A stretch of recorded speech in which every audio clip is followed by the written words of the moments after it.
Too many black women want a finished product. Black I women have to stay disagree. with me. Hold on. We're gonna stay with you. We're gonna stay with you. He's right. Oh my God. A big difference between the snow bunny and the African queen is the snow bunny will find a black man in progress. She will find him on the job. She will find him on the university. And that snow bunny will see a black man with potential and she will invest in him. She will help him level up. And then when the sister see him 5 years ago, 5 years later, he's a millionaire. And the sister say, look at that sellout. He went and got a white girl. But guess what? When he was looking for a sister to help him level up, to invest in him, none of them wanted it. You know why? Too many black women want a finished product. Black I women have to disagree. stay with me. Hold on. We're gonna stay with you. We're gonna stay with you. He's right. He's right. And I don't think it's I really don't think it's an issue. Just my opinion. I think he's right. I think that just overall, when it comes to the culture, black culture, black women are always going to want the guy that's bringing in the money, are always going to want the guy that is the flashiest. Like, this is just how it goes, in my opinion. It doesn't matter how he's getting that money. It doesn't matter. Black women, based on black culture, are going to be attracted to a guy, in my opinion, that let me rephrase that. Black women are not going to be attracted to the guy that's, hey, I'm just working, a regular job, and I have this idea that I want to invest in, but I'm not making good money right now. But I don't want to pursue something that makes more money because I'm actually spending my time that I have, when I'm not working, to invest in something for me. Black women are not with that overall. Now, you, of course, I'm not talking for all the ladies watching here. Of course, y'all are the exceptions, right? We get it. Okay. You're the exception. So once we get that out the window, let's talk about everybody else, all the other black women. It's a difference. I think it's just a cultural difference. I do not think it's a love difference. I was going to say, I don't think it's an appreciation difference. I think it's an appreciation, but it's an appreciation based on being in different cultures. The average guy is not appreciated in the black culture. Let's just be real. The average guy in high school is not appreciated in the black culture. The average guy in middle school is not appreciated in the black culture. The average guy in college, the average guy on the job. When it comes to black culture, the guy is the guy across the board. Nobody's looking at it like, well, this guy has potential. He's working hard. He's focusing on his studies. Eventually, he's going to be something successful. I have no problem being with him right now and us working together, me helping him get to that point. That's not the case with black women. Let's just be real. And if Dr. Umar saying it, who typically panders to a lot of black women, just being honest from my perspective, then maybe it's something that we should consider. So Uncle Brother, shout out to Uncle Brother in the building. Whatever happened to behind every successful man is a good woman. The same thing that happened to Happy Wife, Happy Life. It was some BS that people lied to us about, and we got completely bamboozled, and I don't subscribe to it. That's exactly what happened to it. Behind every successful man is a good woman. When I think of and everything's taken in context, right? Everything's taken in context. Should I go to talk about Adam and Eve? Eve done ruined and messed. Let's not go that direction. Let's not go that direction. I don't know the reason for that. I don't know. And based on what Dr. Umar said, if you do believe that black men have to reach a certain level of success to be wanted by the majority of black women, then in my opinion, that just means that the guy climbs to success on his own. And then once he becomes successful, now he's able to, I was going to say have his pick of the litter, but I don't want anybody getting offended. Now he's able to have options. Now he's able to have options. I mean, let's just be real. Women are very upfront about the things that they say that they want in a man. Just like earlier in this conversation, she was saying that she wants somebody making around the same money as her. Totally fine. People want what they want. People want what they want. But if you're an entrepreneur and if you're hustling for something bigger, then chances are you have to maybe not be able to spend as much money as everybody else, maybe not make as much money as everybody else, maybe be on your grind for a bit and then pop afterwards. That just may be the case. But I do not subscribe to behind every successful man is a good woman. Like behind some successful men are good women. Yeah, but that's saying that's the whole happy wife, happy life, in my opinion. Based on my observations and experiences, I don't know, but maybe it's different. I'm not married. So please, if you have a different experience, then please share it with me. But that's just not how I've seen things. But to each their own, to each their own. Let's keep going. And that doesn't, just keep going. I ain't got it. Black women have to stop expecting men to be a finished product. It's harder on us. Help him level up. Stay with me. Help him level up and become what you need him to be. Because the big reason why these snow bunnies are running off with black men is they're meeting them when they have nothing, but they believe in their vision. And hold up. I just thought about something. Not only, I didn't even think about this when I was first going over this. I didn't go over it in detail, but I'll tell you another thing. Dr. Umar, now that I'm thinking about some people that I may know and stuff like that, not only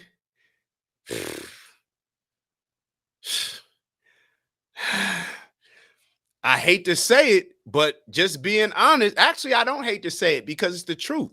Black women, y'all need to help your man with his business. Maybe y'all should be doing more because, he's right. He is absolutely right. There is a certain level of entitlement when it comes to black women that other groups of women don't have. I don't know if it's built up resentment between black women and black men. I don't know if it's just because a lot of black women and black men are not raised in households with a husband and wife, so we don't really know how to help, how to be a helpmate. Is it helpmate, how to be these things? I don't know what it is. But if we're just being real, white women that I've seen will jump out the window in supporting their man's business, doing whatever it needs, whether they got a full-time job on their own, and as soon as they get off work, supporting that man's vision and not holding it over their head. We know how this goes. Let's just be real. You give it. Could you imagine taking $700 a month from a black woman who's investing in you and your business? You're doing all the chores. You're doing everything. I dare you to ask her to make you a sandwich, her to make dinner. I dare you to complain about anything. No matter what you complain about, that $700 is going to be brought up. You're going to be working for that $700, not only on your entrepreneurial venture, but for her as well. It just is what it is. Please, somebody tell me if I'm lying. So Uncle Brother wrote, I always thought it to mean that a man has a greater likelihood of success with the right woman supporting him morally, spiritually, financially, if need be. In what you just wrote is 100% right. But let's just be real. When we hear that said in the context of the culture that we live in right now, to me, I do not think that's the case. I'm just being honest.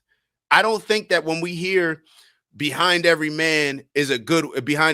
successful man is a good woman, I don't necessarily think that that's the case. I think that may have been something that was more part of the culture earlier on. But I can't say that. Now, I'm not saying that in my personal experience that hasn't been the case, or me watching my parents that hasn't been the case. I'm just saying overall, I do not see that. And when it's said, it's almost like, you know what it is? It's the same thing where it's like, when I said that black women have a certain level of entitlement when it comes to relationships, where they feel like all they have to do is be in the relationship, and that's what they're bringing to the table. I really think that that's the case. And maybe that's the case because of us saying stuff like that saying. So I don't know. I don't know. I don't know. I don't know. So Mama Lay wrote, it's unfair to sum up all black women, Dak. Have you taken a toll? I know tons of supportive black women. I can personally give you a list. Oh my God. All right. So this is the thing. And stick with me on this. People, when I'm talking about a certain group of people, I realize that individuals get offended by me categorizing people. If I said that Americans are unhealthy, if I said that Americans are obese, would I be false or would that be true? Now, I'm not unhealthy, I don't think. I'm not obese, but America overall is unhealthy. So it's so funny because if I said that black women are queens, nobody would sit here and say, well, all black women aren't queens. But when I say something negative, putting black women in the category, people get offended. I'm talking about overall. We can't speak if we could only address people as individuals, we would never get anywhere. If a teacher had to address every single student, well, this is how I'm going to teach you. This is how I'm going to teach you. This is how I'm going to teach you. No, of course we make generalizations, but I don't get offended by generalizations made again about black men if I don't fit into that category. If somebody made a statement that black men ain't shit, you hear it all the time, right? You hear a lot of black men ain't shit. Black men are lazy. Black people, what do a lot of black people that do not live in America say about black Americans? We're lazy. We don't take advantage of opportunities. All these different things. I don't take any offense to that because I know that that's not me. So I don't feel the need to sit here and say, well, that's not all black men. I know that you're not even talking to me. So I don't even take offense to it. You see what I'm saying?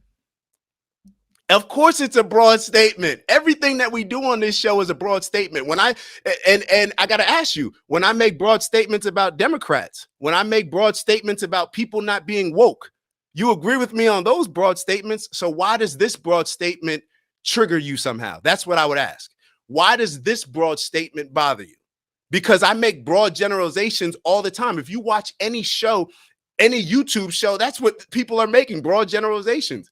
If you talk about any topic, if we talk about marriage, I don't know every single person's marriage in America, but we're making generalizations because that's how we learn. If you are the exception, if it doesn't apply, then it doesn't apply. That's all I'm saying. That's all I'm saying.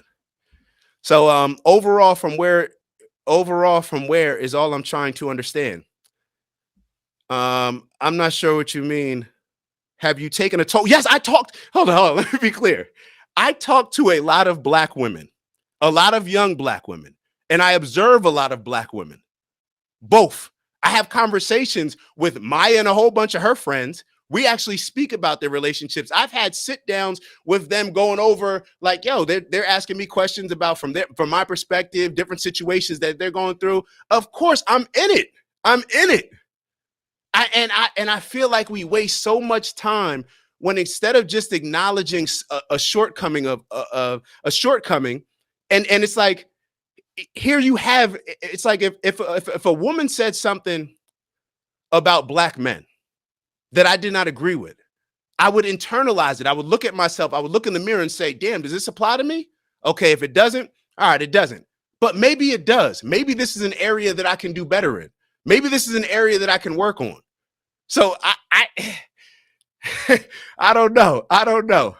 But now I guess it's so basically you're saying that it's unfair to make any generalizations. So is that any generalizations or is that just specifically when it comes to black women? That would be my question. Uncle Brother wrote, come on with it, Leslie. Teamwork makes the dream work. Not sure what that means, but we're going to keep moving on. All I'm asking is where are you getting your information from? From my real world experience. From speaking to people, from watching shows. Let me ask you, where would you get your real world experience? From your marriage, right? Or from your relationships, from your experience in life. That's what all of us get our real world experience from. From me observing that we were married so much in the 40s, black women were married at a higher rate than white women compared to what we see right now. Where am I getting all my information from? If you turn on BET, if you turn on any music video that highlights the black community, if you turn on a Cardi B video, if you turn on name a popular artist, why did Kamala Harris bring out Meg Thee Stallion? All these different things. Listen to the things in the music. Confucius said, right? Confucius said that you can tell a lot about a society based on the music of that particular society. If you listen to black music, what are the things that you hear? What are the things you hear Cardi B say? What are the things that you hear the City Girls say? What are the things that you hear Meg Thee Stallion say? What are the things you used to hear Trina saying? They not dating no broke nigga. All these different things. Why are we acting like these things don't exist? What are the things that Dr. Umar said? Like, what? I don't know. All right. So Maya wrote, from a general standpoint, white women and men are probably in a better position financially and therefore may have a better mindset when approached to invest. I agree. I agree. I 100% agree. But I also would agree with the fact that, so are we going to sit here and act as if, because this is my real question. Are we going to sit here and act like in high school, all black women don't want the same, all the black girls don't want the same, probably 5 guys? Are we going to sit here and act like most black women, it's not the culture to all go after the guy that's the best athlete that gets all the other, like, are we really going to act like this doesn't happen? Why are we acting like 10 years after high school it's any different, or 10 years after that? And matter of fact, how about this? And come on, Leslie, you never generalize on anything. Is that real? Is that you never make generalizations? So, all right, so we can't make generalizations. So I can never say the Democrats are this. I've had conversations with you where I'm talking about Democrats and how black people who support the Democratic Party think. That's a generalization. Come on now, come on. We're not being real. We're not being real. Maya wrote, black men and women are probably starting from the same place. I'm agreeing with Maya, I'm agreeing with you. But I'm just basing the conversation on Dr. Umar. Have y'all spoken to black men? Isn't that a complaint that a lot of black women have, that black men are dating outside the race? Have y'all ever asked them why? It's like, am I the only one? And maybe this is going to come up later on in the discussion. Maybe the problem is that the black men in y'all lives are not keeping it real with y'all. Why? It's like, if there's a real complaint about black, hold on, and what did Maya just write? White girls also wanted the same guys. Okay. So then if that's the case, okay. So if you're saying that white girls all wanted the same guys, so you're acknowledging that black women all wanted the same guys, right?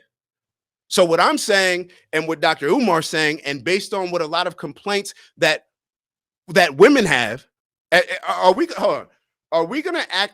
to sit here and act as if black women don't complain about black men becoming successful and then dating white women? Are we really going to sit here when I go to a reunion, when I go to a funeral and I look at all my cousins, there are more of my male black cousins dating white women than there are black women. Are we really going to act like this isn't a thing? So if that's the case and you ask them why would you not listen to the things that they're saying? I've asked them why. Have you guys asked them why?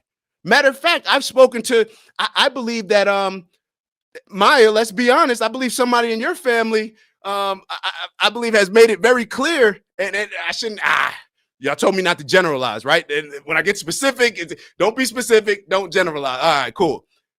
Talk to the black men in your family and ask them the difference between dating a white woman and dating a black woman. Like, I don't understand. The fact that I'm saying this and it's so surprising is mind-boggling to me. It's mind-boggling to me. Mama Lay wrote, I feel the same way about TV show ratings because no one ever asked me, so I just wonder where are they getting their information. 100. I thought that was a well-known thing, especially a well-known complaint amongst black women, that black men are leaving them for black or for white women. I thought that was a thing. Maybe it's not as much of a thing. Let's let Dr. Umar finish up, and then we'll move on to the next video. Black women are waiting for him to cross the finish line, and by the time he crosses the finish line, the snow bunny done snatched him already. I disagree, and I think that I'm basing it on case studies. I've seen, I know black women. I'm friends with black women. You know, when I see the dating issues that happen. Sorry, the mic. No, we good. Go ahead. We good. It's never that. It's never that they don't want to invest. It's actually the opposite. Black women are willing to be in relationships with men that are still leveling up, that are still working their way up. And then yet you were reluctant. So why are they different from you? And let me be clear. I don't agree with this. Let me say once again, this aspect of it, I do not think I would not take any investment from a woman. I would not.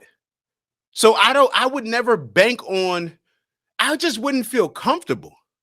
I wouldn't feel comfortable taking an investment from a woman, especially if I haven't even married her.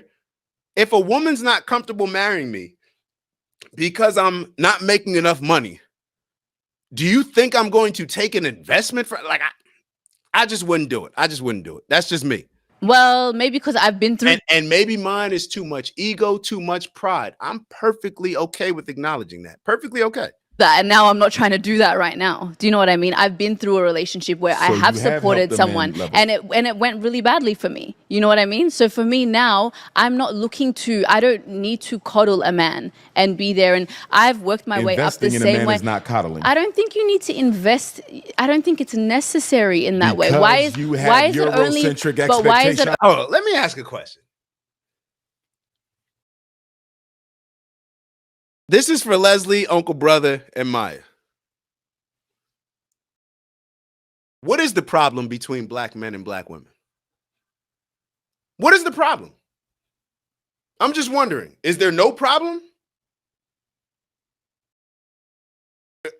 I'm just trying to figure out. That's my question for y'all. What is the problem? If what I'm saying is not a problem, or if we don't see eye to eye on that, I'm just asking from y'all perspective, do we not even have a problem when it comes to black men and black women? Do we not have built up resentment that impacts all of these different things that I'm discussing? I'm just wondering, and to the point that I'm making, to the point that he's making as far as with white women, let me go off a little bit more. I think that there has been a built up resentment between black men and black women ever since the plantation. It's Dak. Just want to thank you for checking out our video and visiting the OG Network. If you enjoyed the video, please make sure that you give us a like. And if you're looking to join a community of inspired individuals striving for purposeful abundance, subscribe. And if you're feeling real generous, share the video with some friends and family. All right, I'll see y'all soon. Ew.